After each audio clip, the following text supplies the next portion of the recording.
책 읽는 자작나무.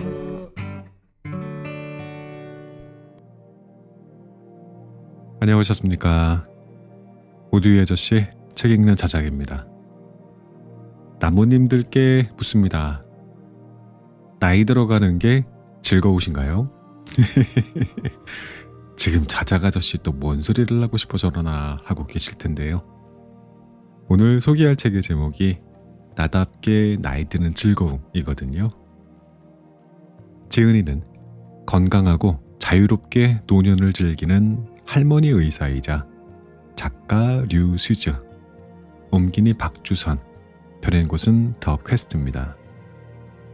대만에서는 노년의 삶을 이야기할 때 가장 먼저 할머니 의사 류수즈를 찾는다고 합니다.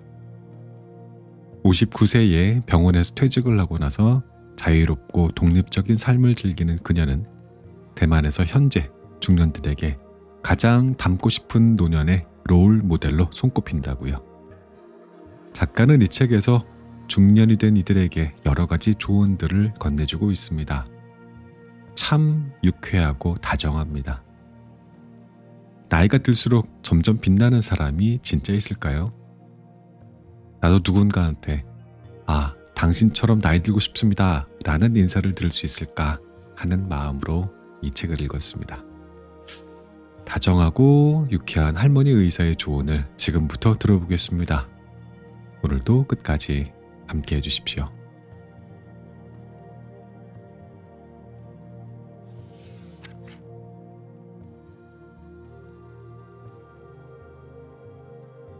당신답게 늙어가길. 병원에서 근무할 때 사람들이 나에게 좋은 의사라고 하면 기분이 참 좋았다. 은퇴 후 단체 여행을 가서는 처음 만난 사람으로부터 종종 이런 말을 듣는다. 저도 선생님처럼 나이 들고 싶어요. 내가 많이 늙었다고 생각하진 않지만 그래도 기분이 좋았다. 젊을 때부터 나는 노화라는 주제에 큰 관심을 가졌다. 이후 치매에 관한 임상 및 연구에 뛰어들었다. 나이가 들수록 신체 기관의 노화, 기능 감퇴를 실감한다. 근래 경추, 요추, 백내장 수술을 받았다. 의학적 배경 지식에 개인의 경험이 더해지니 내가 알고 있는 늙음에 대해서 독자들과 공유하고 싶어졌다. 68세인 친구가 양손을 뻗으면 뻐근하고 손톱 근처의 관절이 조금 부어올랐다고 말했다. 나는 퇴행성 관절염일 것이라고 판단했고 명절이 다가오면서 청소를 너무 열심히 한 탓에 관절에 무리가 갔으리라 생각했다. 친구는 내 말에 반박했다. 예전에도 청소는 늘 했는데 왜 여태껏 한 번도 안 부었겠어? 내가 대답했다. 늙었잖아. 이제 시작인 거지. 그녀가 약간 기분이 상한 것 같아서 말을 덧붙였다. 사람마다 노화되는 부위가 다른데 손가락부터 노화가 시작된다니 얼마나 운이 좋니? 장수하려면 당연히 늙는 게 먼저다. 어디서부터 늙을지 선택할 수 있다면 얼마나 좋을까? 뇌의 노화, 기억력 감퇴, 인지기능 저하는 누구에게도 우선순위가 아닐 것이다. 그러나 흰머리는 염색하거나 그대로 놔둬도 개성을 드러낼 수가 있어서 문제가 되지 않는다. 얼굴에 검버섯과 주름은 보기 싫지만 성형외과에 가서 살짝 손보면 해결된다. 백내장으로 인해 시야가 흐릿하다면 인공수정체를 삽입하면 되고 청력이 떨어지면 불편하기는 해도 보청기를 끼우면 된다. 경추 퇴화로 인해 목이 뻐근하고 신경이 눌려 손발이 저리고 힘이 없거나 요추 퇴화로 인한 허리 통증과 함께 신경이 눌려 발의 통증과 저린 증상이 나타나면 물론 걱정은 되겠지만 약물과 재활, 수술요법으로 치료할 수 있다. 나는 얼굴이 가장 마지막에 늙었으면 좋겠다. 설령 등이 굽고 동작이 느려지고 자주 깜빡하더라도 얼굴이 고운 노인이 되어서 정말 젊어 보이세요. 얼굴만 봐서는 나이를 모르겠어요. 같은 말을 들으며 사람들의 부러움을 사고 싶다. 하지만 젊어 보이는 얼굴과 늙은 신체가 어울리겠는가? 선택할 수 있다고 해도 그다지 쉬운 일은 아니다. 과일 시장에 가보면 산처럼 쌓여 있는 각종 과일 앞에서 무엇을 골라야 할지 모르는 것과 마찬가지이다. 나처럼 우유부단한 사람은 가득 쌓여 있는 오렌지 더미에서 몇 개를 골라 살핀 다음 흠집이 조금 있으면 내려놓고 다시 고르고 색깔이 조금 파랗거나 너무 무르다 싶으면 또 다시 고르고 이렇게 많은 시간과 에너지를 소비하지만 오히려 다른 사람이나 가게 사장님이 추천해 줄 때에는 아무런 망설임 없이 좋다고 생각하고 받아들인다. 다행스럽게도 노화의 순서 역시 우리가 굳이 선택할 필요가 없다. 대부분 일찌감치 유전자가 대신 결정해준다. 한 번은 엘리베이터에서 50대로 보이는 데에도 예쁜 얼굴과 반짝반짝한 피부, 가벼운 몸놀림을 가진 이웃을 만나서 진심을 다해 칭찬을 건넸다. 그녀는 기뻐하며 말했다. 우리 어머니한테 감사해야겠네요. 나도 장수의 유전자를 물려주신 부모님께 감사해야겠다. 두 분 모두 90세가 넘은 나이에 돌아가셨기 때문이다. 부모님이 천천히 늙어가시면서 나이가 들면 질병이 자연스레 찾아온다는 것을 보여주셨기에 마음의 준비를 할 수 있었다. 물론 유전자가 모든 것을 결정하는 것은 아니다. 유전자는 여러 개의 유전자가 함께 작용한다. 그리고 우리는 환경과 생활 습관을 바꿀 수 있다. 젊을 때에는 세포와 장기가 모두 건강하고 에너지가 넘치기 때문에 질병이 금방 왔다가 금방 사라진다. 중년이 되면 에너지가 줄어들고 만성질환이 점차 나타나기 시작하지만 그 시기에 많은 중년들이 가족과 일을 위해 앞만 보고 달린다. 노년에 들어서면 일과 가정이 모두 안정되면서 가끔은 생각에 깊이 빠지게 된다. 유전자, 환경, 생활 방식, 그리고 기회로 얽히고 설킨 반평생 동안 내가 성취한 게 무엇인가? 만족스러운가? 그럴 만한 가치가 있는가? 앞으로 뭘 하고 싶은가? 편안하고 건강하게 남은 날을 보내기만 하면 될까? 노년에는 자연스럽게 인생의 끄트머리에서 자신을 되돌아보게 된다. 올해 몇 살인지 중요하지 않다. 현재 평균 수명, 대만의 경우 남성 78세, 여성 84세에서 자신의 유전자와 건강 상태에 따라 몇 년을 더하고 빼서 자신의 남은 생이 얼마인지 추산해 보자. 73세인 나는 몇 살을 좀 더 보태면 아마도 앞으로 18년은 더 살지 싶다. 18년이라는 시간은 초등학교 때부터 석사하기까지의 시간과 같다. 단지 체력이 점차 떨어질 뿐이다. 직접 남은 시간을 계산해 보면 마음가짐과 행동이 달라진다.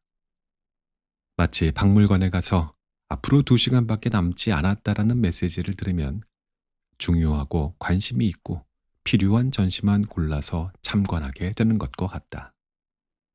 18년밖에 남지 않은 인생을 생각하면 현재를 더 소중히 여기고 하루하루를 잘 계획해서 좀 더 평온하고 순조로운 노년을 보낼 수 있게 된다.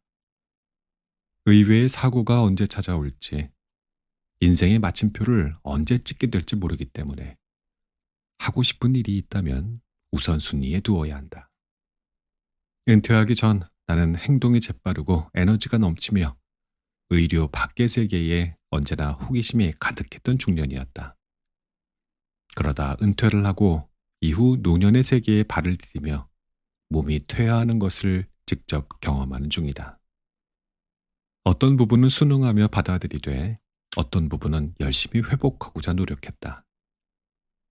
그리고 현재 나에게 주어진 신체 기능을 소중히 여기며 언제 어떤 일이 발생할지 모르는 상황에 대한 마음의 준비를 하고 있다.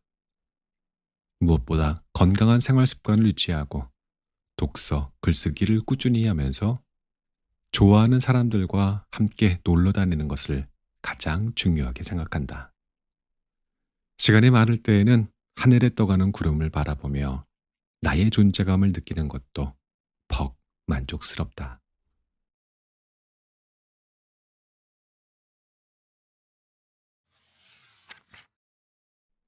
매일 실천하는 6가지 루틴.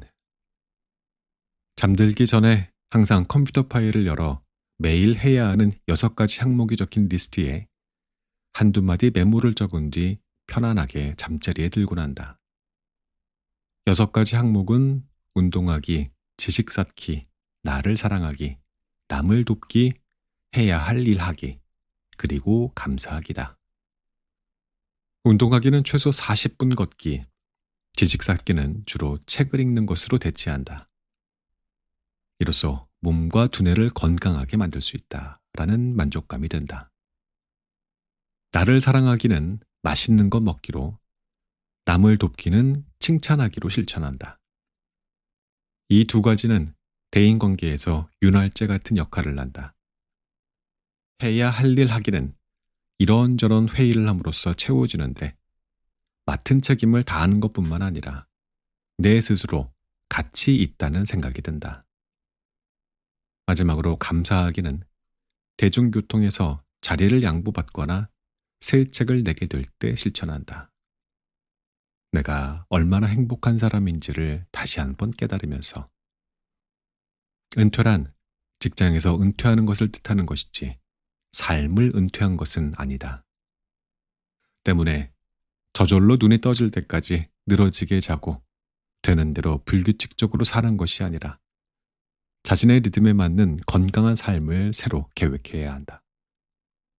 은퇴 후 14년간 이렇게 하루 일과를 정해두고 꾸준히 실천하니 여전히 활발한 사회생활을 하는 일상 못지않게 활력이 넘친다.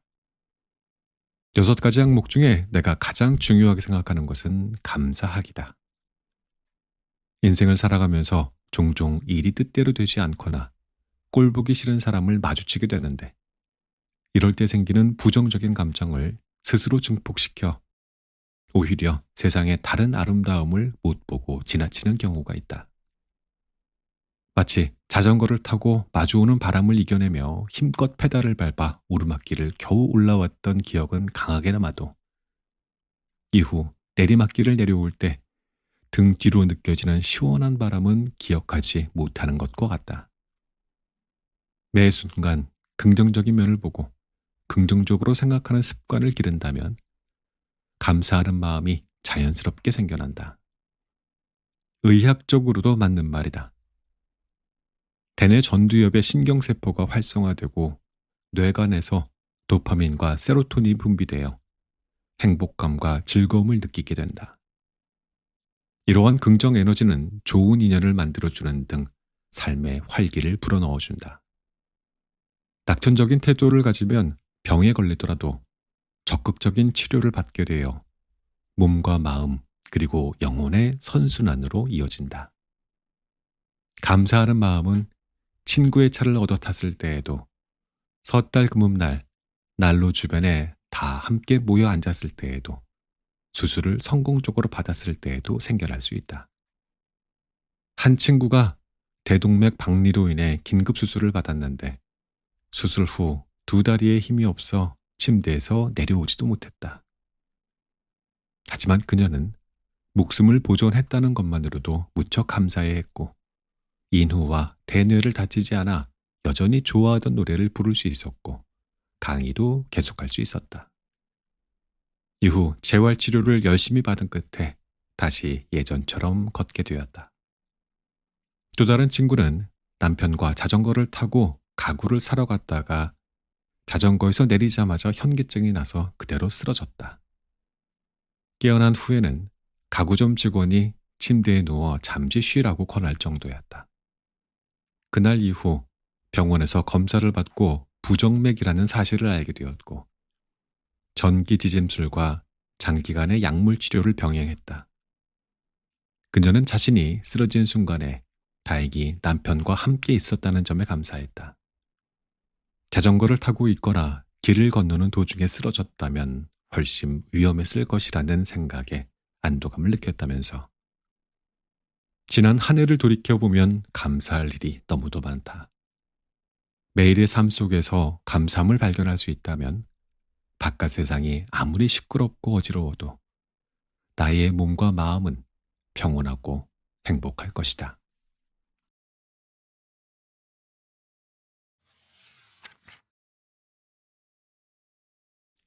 도움을 청하는데 주저하지 마라. 집 대문 밖을 막 나서려던 차에 순간적으로 강한 바람이 불어와 손 쓸 새도 없이 모자가 날아가 땅에 떨어졌다. 요추 수술을 받은 지 2주밖에 지나지 않았던 터라 아직 보호대를 차고 있어 허리를 굽힐 수가 없었고 무릎 노화로 인해 쪼그려 앉아 있을 수도 없었다. 다행히 한 젊은 사람이 지나가다가 대신 모자를 주워 주었고 나는 연신 고맙다는 인사를 했다. 마트에서 물건을 사고 계산대 앞으로 돈을 꺼내려다 그만 동전을 실수로 떨어뜨렸다. 하는 수 없이 뒤에 줄을 서고 있던 남성을 돌아보며 말했다.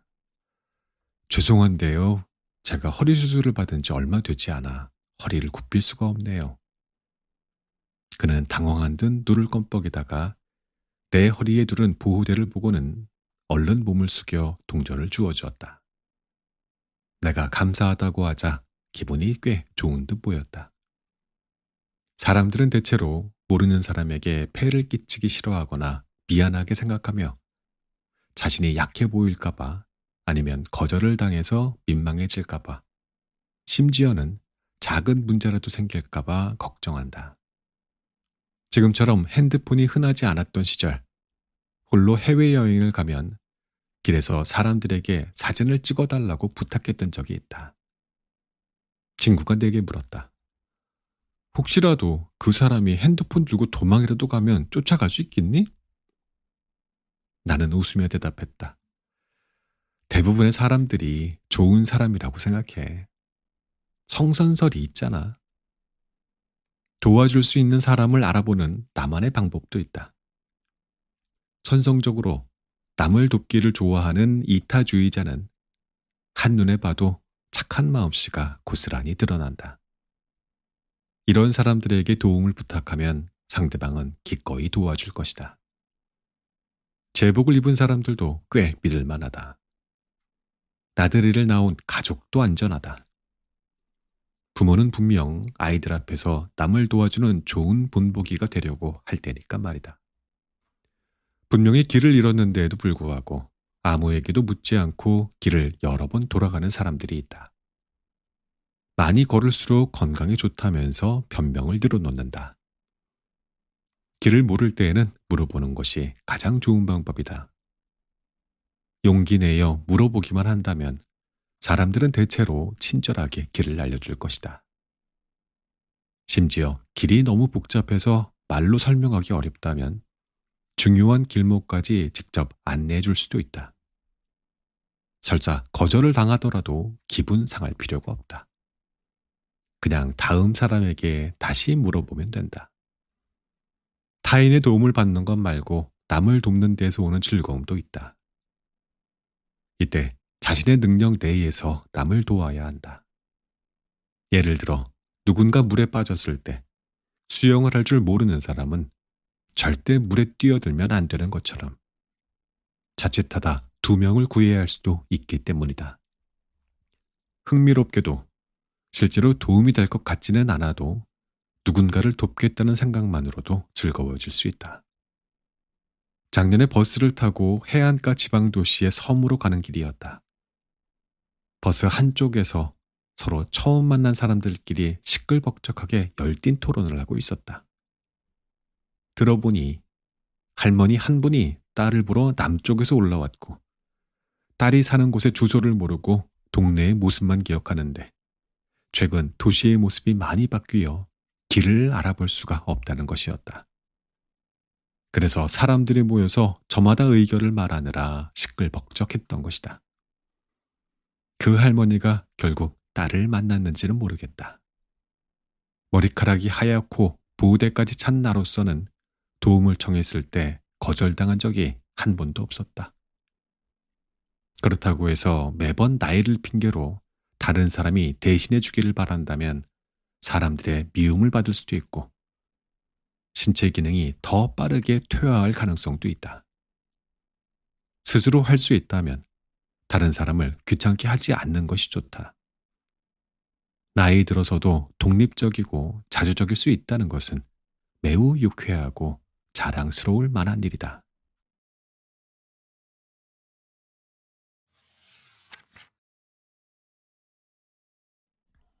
장기간 받은 스트레스의 무서운 결말. 30년 전 알츠하이머 병에 걸린 70대 여성이 퇴원하면서 병실에 이불을 끌어안고 돈을 주고 살 테니 집에 가져가겠다고 고집부리던 모습이 아직도 인상에 남는다. 그녀의 아들이 내게 물었다. 어머니께서 시골 옛날 집에 사시면서 오랜 기간 노동에 시달린 데다가 할머니가 매우 엄해서 고부 갈등으로 인해서 정신적으로 스트레스가 크셨거든요. 혹시 그것 때문에 치매에 걸리신 것이 아닐까요? 안타까운 마음이 들었지만 고부 갈등이 흔치 않은 일은 아니기에 장기간의 스트레스와 치매는 무관하다고 답했다. 분명 치매의 60%는 알츠하이머병이고 5% 미만만이 유전자 돌연변이로 인한 것이다. 정확한 원인이 아직 밝혀지지 않았지만 이미 알려진 위험 인자로는 고령, 낮은 교육 수준, 부족한 뇌 활동, 고혈압, 당뇨병, 고지혈증, 노인 우울증, 직계가족의 알츠하이머 병력 등이 있다. 그 가운데 정신적 스트레스는 포함되어 있지 않다. 그러나 최근 20년간 정신적 스트레스가 점차 의료계와 대중의 주목을 받게 되었다. 인간은 스트레스를 받게 되면 체내에 두 가지 생리적 체계가 작동한다. 첫째, 뇌간의 교감신경에서 아드레날린이 분비된다. 주로 신체에 해가 되는 급성 스트레스, 즉 감염이나 급격한 기온 변화 등에 대응하기 위한 것이다. 보통은 누군가와 싸우거나 빠르게 도망갈 때 필요한 생리적 변화가 나타난다. 둘째, 시상하부, 뇌하수체, 부신축에서 스테로이드가 분비된다. 무대에 올라 강연을 하거나 장기 실업 또는 가정 파탄과 같은 급성과 만성 스트레스에 의해 나타난다. 이때 신체의 여러 체계가 함께 움직인다. 예컨대 심장 박동이 빨라지고 혈압이 높아지며 혈중 백혈구가 필요한 부위로 이동한다. 이처럼 스트레스를 받으면 생리적 체계가 빠르게 반응하고 스트레스가 해소되면 다시 정상으로 돌아간다. 이는 아주 적절하고 이로운 스트레스 반응이다. 그러나 스트레스가 반복적으로 발생하거나 만성적으로 변할 경우 신체의 생리적 체계가 제대로 작동하기 힘들어지거나 장기간 긴장 상태에 놓이게 되면 혈중 스테로이드 농도가 지속적으로 높아지게 된다. 인간의 뇌에는 기억을 관장하는 해마와 감정을 관장하는 편도체의 신경세포가 있는데 장기적이거나 만성적인 스트레스 상태에서는 신경세포에 있는 스테로이드 수용체가 영향을 받을 수 있기 때문에 불안, 불면증, 기억력 감퇴 등의 증상이 나타날 수 있다. 많은 동물 실험에서 반복적 또는 만성적 스트레스가 쥐의 해마 수상돌기를 짧게 만들고 시냅스 수를 감소시켜 신경세포의 재생을 억제하며 대뇌에 아밀로이드 플라크와 신경섬유 덩어리가 생기면서 알츠하이머 병변을 발생시킨다는 것이 밝혀졌다. 이 밖에도 최근 20년간 많은 역학 연구에서 정신적 스트레스와 알츠하이머병 간의 상관관계가 있음이 밝혀지고 있다. 2010년에 발표된 논문에서 읽었던 것이 기억나는데 평균 74세의 치매 환자 1271명 가운데 78%가 치매 발병 이전에 모두 심한 스트레스를 받았다고 했다. 스트레스의 원인은 비율이 높은 순서대로 중증 질병, 가족 문제, 배우자의 사망, 형제나 친구의 사망 등이었다. 반대로 연령과 성별은 비슷하나 치매가 없는 140명으로 이루어진 대조그룹에서는 55%만이 심각한 스트레스를 받았다. 이에 따라 연구진은 스트레스가 인지기능 감퇴를 유발할 수 있다고 추정했다. 이러한 연구를 통해 스트레스, 특히 만성 스트레스는 치매를 유발할 수 있으며 알츠하이머병의 강력한 위험인자 중 하나라는 것을 알 수 있다. 위험인자가 있다고 해서 반드시 발병하는 것은 아니지만 미리 알면 예방 또는 조절이 가능해진다.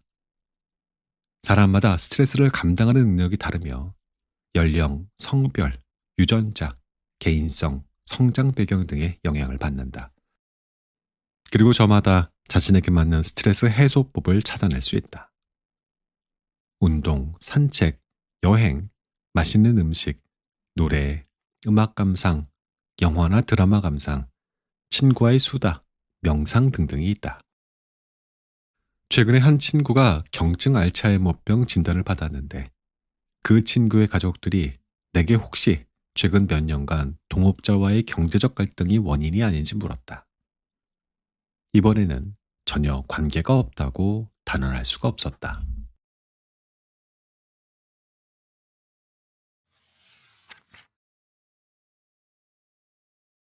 무한한 가능성을 지닌 대뇌. 48년 전 타이베이 의대를 졸업하고 룽중 병원의 전공의로 일하다가 신경과 분야에 완전히 몸을 담고 특히 치매에 관한 연구에 매진하였다. 그렇게 나는 의사 생활 34년 만에 은퇴를 했다. 신경과를 선택한 이유는 당시 가장 인기가 없어서 경쟁률이 상대적으로 낮은 데다 이 과의 선배 의사들과 친하게 지냈기 때문이다. 하지만 가장 주된 이유는 공부 잘하는 것 말고는 내게 장점이 아무것도 없어서였다. 그래서 나는 속으로 이렇게 생각했다.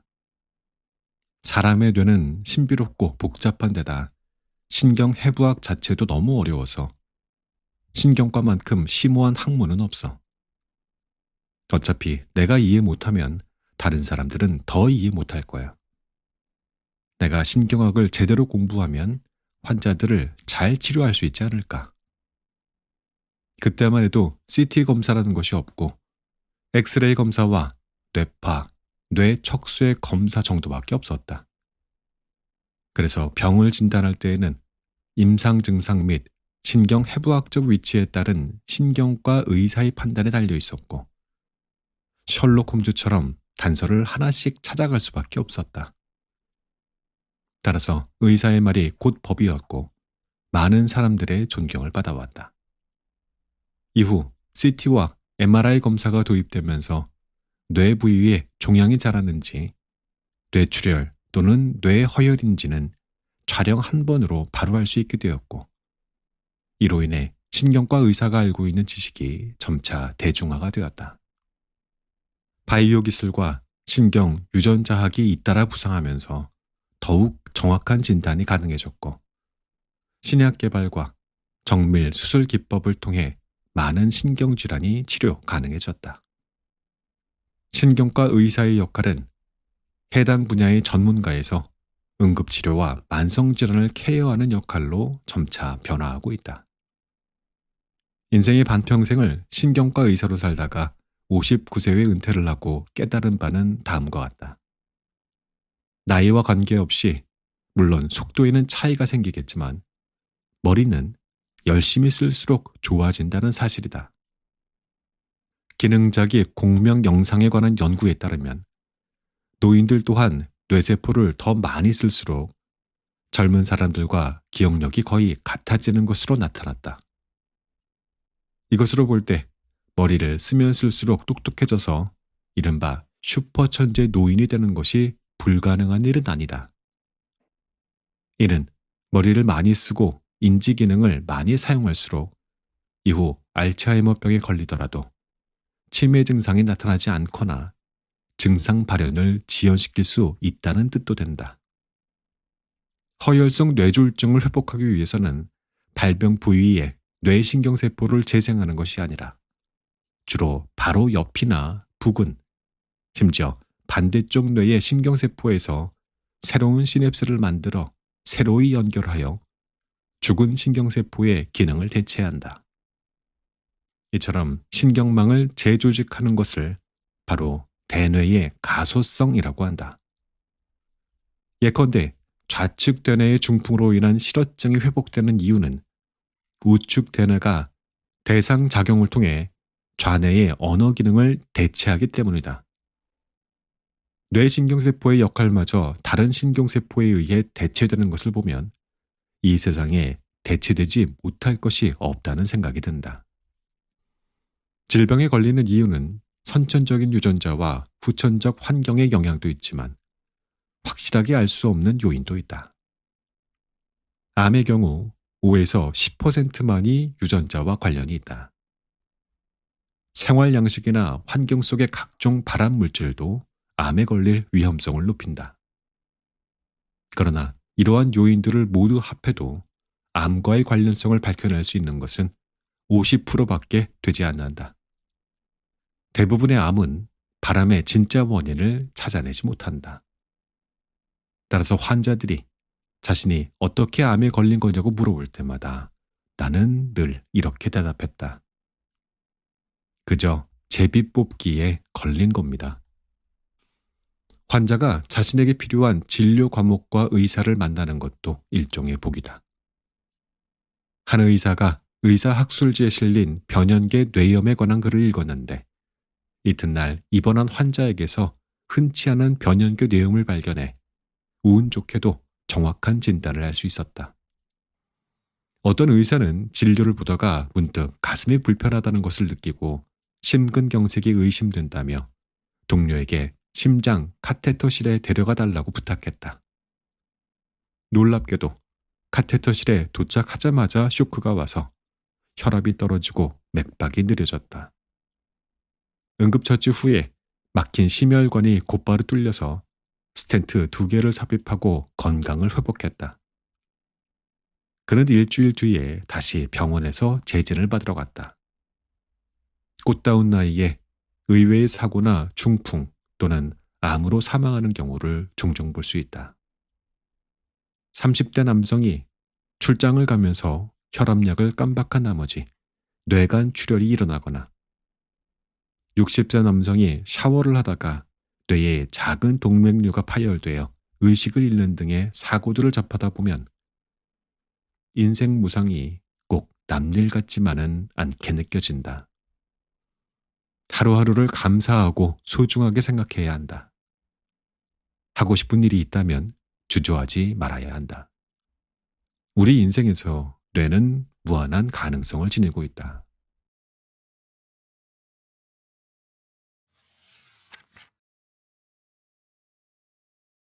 인생은 언제나 도전이 필요해.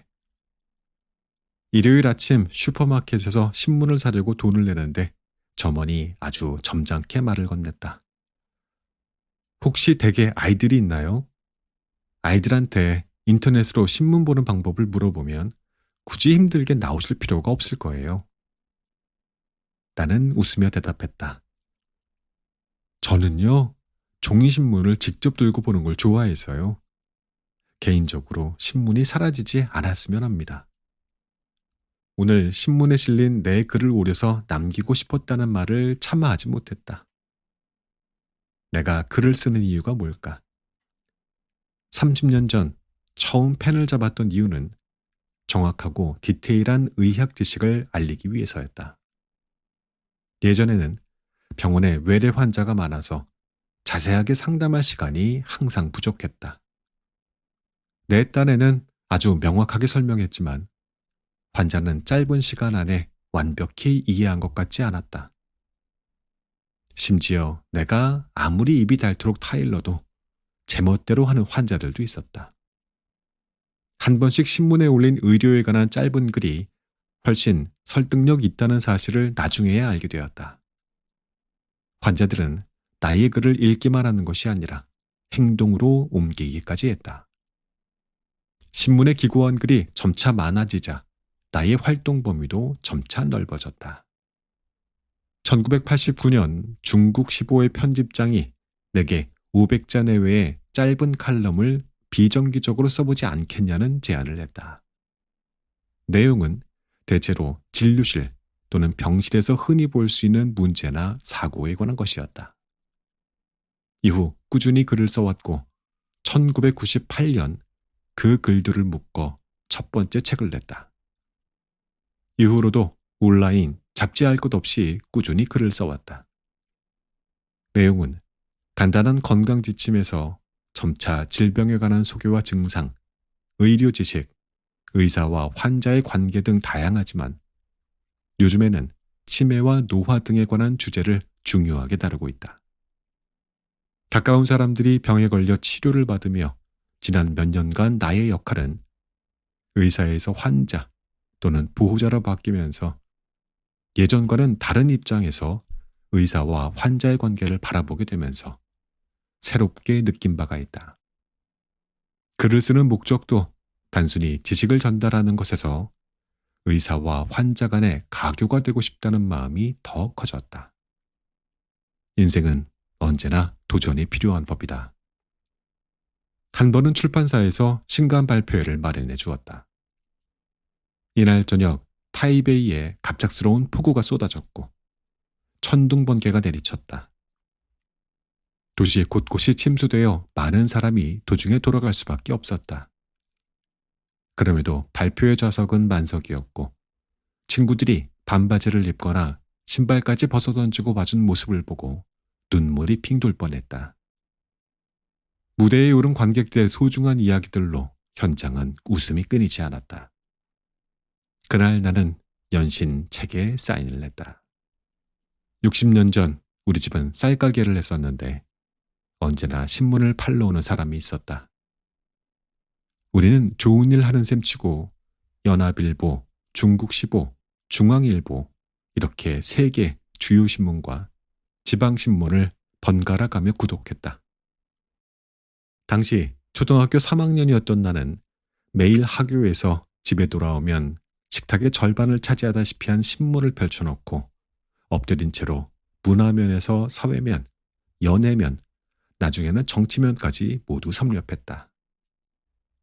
저녁 식사 시간이 되어 어머니가 상을 차리면 나는 그제야 신문을 치우고 잉크로 지저분해진 손을 씻었다. 그때는 신문기사가 마치 재미있는 소설처럼 느껴져서 매일 방과 후가 너무너무 기다려졌다. 그러다 마음에 드는 글을 찾으면 저녁에 가족들이 다 읽고 나길 기다렸다가 오려서 스크랩북으로 옮겨 붙였다. 돌이켜 생각해보면 어릴 때 신문을 보던 습관이 모르는 사이에 훗날 내가 글을 쓰기 위한 자양분이 된 것 같다. 앞으로는 또 어떤 글을 쓰고 어떤 책을 쓰게 될지 알 수 없지만 한 가지 확실한 건 글을 읽고 또 쓰는 시간은 설레고 기대된다는 사실이다.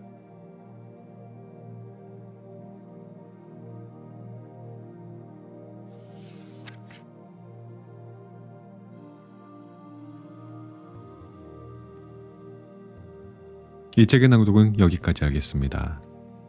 개인적으로 제가 느끼는 현재 나이 들어감에 대한 감정은 대부분 긍정적인 면이 큽니다. 오랜 시간 동안 숙성된 와인의 깊고 풍부한 맛을 자아내는 그런 존재가 되어간다. 이런 생각을 늘 해오고 있거든요. 세월이 흐를수록 우리는 더 많은 경험을 하고 이를 통해서 자신만의 지혜와 깊이를 얻게 되잖아요. 젊은 시절에서는 느낄 수 없었던 참 좋은 향기를 나날이 더해가고 있다라는 그런 믿음이요. 이거는 또 어떤가요? 젊은 때에는 몰랐는데 나이가 들면서 우리는 인생의 소중한 순간들을 더 깊이 있고 감상적으로 체험하게 됩니다. 지나온 시간들 속에는 수많은 기쁨과 또 슬픔, 성공과 실패가 공존하지만 이 모든 것이 우리를 더 단단하고 아름다운 존재로 만듭니다. 우리는 삶의 진정한 의미와 행복을 찾아가는 여정 속에서 나이 듦이 주는 선물을 발견하는데 저는 정말로 이 선물들이 참 좋습니다.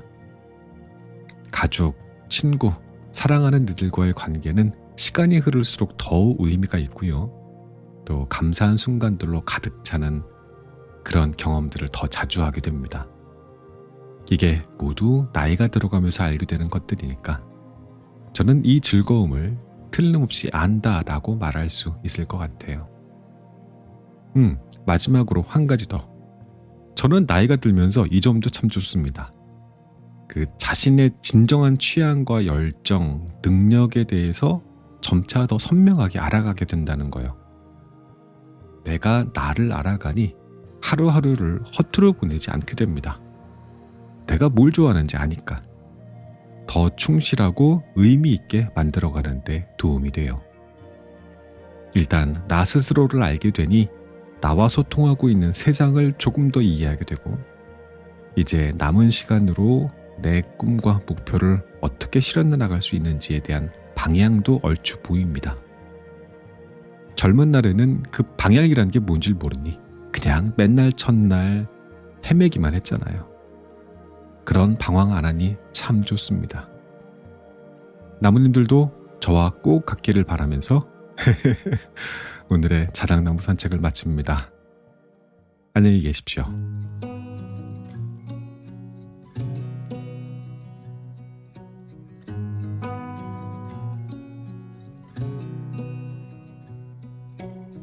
Beneath the starlit sky, our love's secret line, like leaves we soar so high. Beneath the moonlight, the soft touch your hand in mine gets me every time.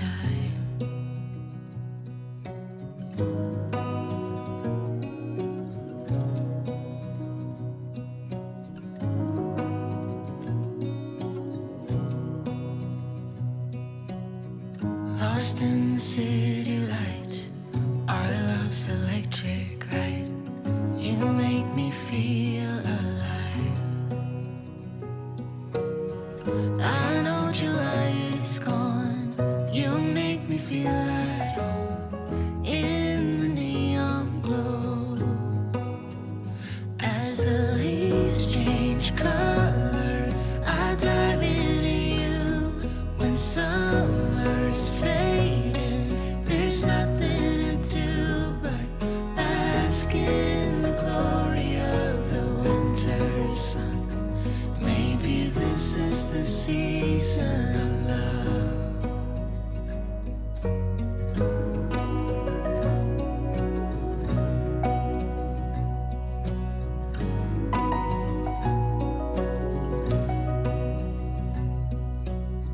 Beneath an endless night, the world spins around. You're there, ease my mind. Like stars that never die, you and I will shine during the darkest times.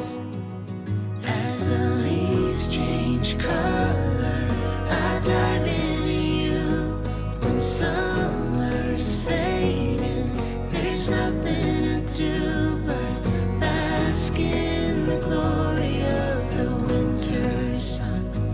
Maybe this is the season of love. As the leaves change color, I dive into you. When summer's fading, there's nothing to do but bask in the glory of the winter sun. Maybe this is the season of love. Maybe this is the season of love.